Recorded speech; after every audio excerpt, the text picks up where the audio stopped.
at Find the Way with Jenn Wiebe. Jenn, thanks for joining us here today. Thank you for having me. And Jenn, you're a mother, a wife, you're also a pastor, a children's pastor. Mm-hmm. How many years have you been doing that for? I think I'm on my 17th year. That's exciting. One of the things I've learned about Jenn too recently is that you're an incredible hockey player. Apparently I could learn a few things from you. Well, I used to really enjoy it. I haven't played as much lately, but yeah, it's definitely a passion of my heart. I just need to know, did you ever drop the gloves? Yes, I did.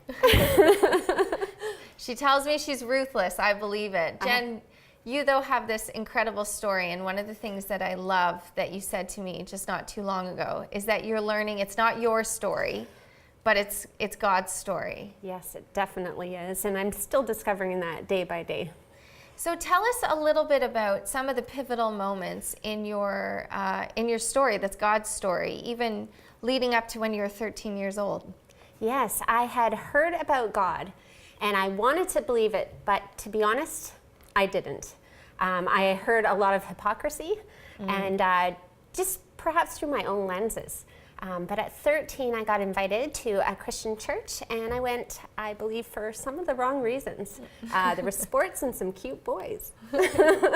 I think some of those things are probably big drawing cards for a lot of people. Back then, it certainly was for me, because I didn't know how real Jesus was. So how did God use even that in your story? Well, I went to a camp, and there was a man giving a testimony, sharing his own story, and his story was almost identical to mine. In fact, I felt like he was speaking my story.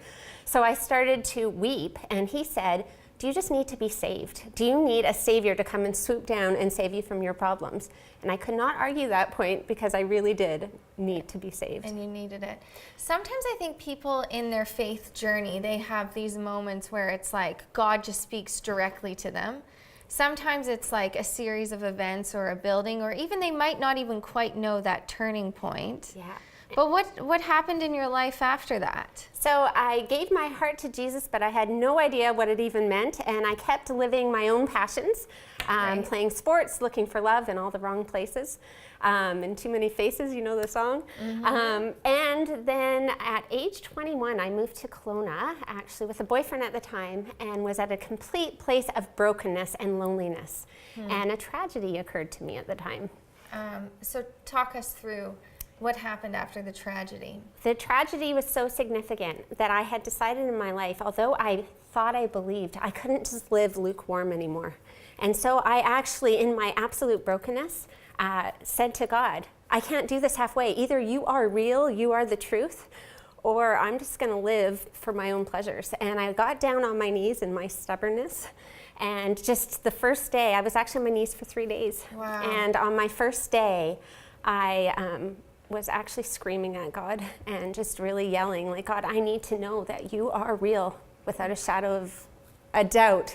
Yeah, and that's a huge part of faith too, right? It's like wanting that assurance, that sense of knowing this is the truth and this is the way. Yes. So did God reveal himself to you? Yes, and then in the second day, I was just broken and vulnerable. And on the third day, it really does sound like a resurrection story, I know, but on the third day, he revealed himself to me, and I cannot even put it really into words. I heard a voice, and it sounds crazy, crazy faith.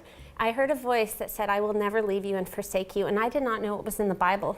And I ran and grabbed a Bible, I opened it up, and it was there. And you found it. And I found it, and after that moment, everything changed for me. It wasn't just a faith of, maybe I believe you're real. It was, you are real, Jesus. And you're with me. And my life changed after that. My choices changed after that. Yeah, I want to talk a little bit about that. And like I mentioned, you know, for some of the viewers, they might not have had this big moment like you did, or a few days.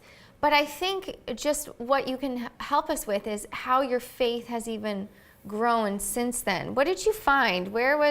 I'm sure you had to take certain steps after that. Talk to us about that.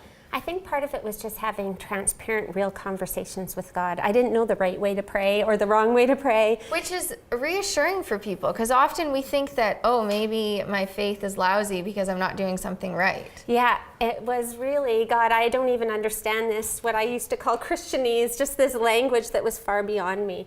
But I knew that he was Jesus. And that I wanted to live for him. So I had to, actually at the time, I had to give up a lot of my own selfish desires. And I ended up moving to New York City, Harlem and the Bronx. Wow, that's a little bit of a change. It was a little bit crazy, and but I had support from my family at the time, and even as I got off the plane, I thought, why am I doing this, Lord? If you're not with me, I'm going home.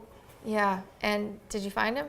I did, through moments of highs and lows, without a doubt. But I ended up meeting a friend that, well, wasn't a friend at the time. They were all strangers to me, actually, but they became friends, and they encouraged me in the faith to just believe that God is for you no matter what you're going through, no matter how hard it is or how much doubt is filled in your mind, that he's got a story that is far beyond one you could write for yourself.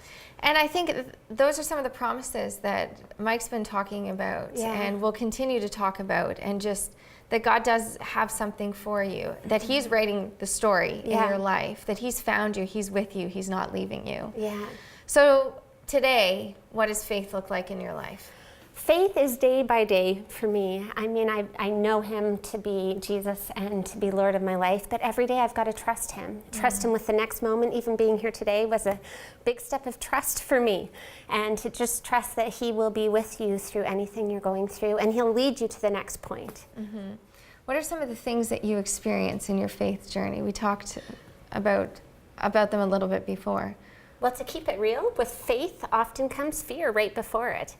Sometimes moments of doubt, moments of I am fear-filled, but then to surrender that, to say, God, I know that you're bigger than anything I could feel or experience, and to trust you with those moments, and to know that you're with me. I wouldn't be here if it wasn't for you, Lord. That's really helpful. Thanks for sharing that. Jenn, it's been a pleasure to spend this time with you. Thank you.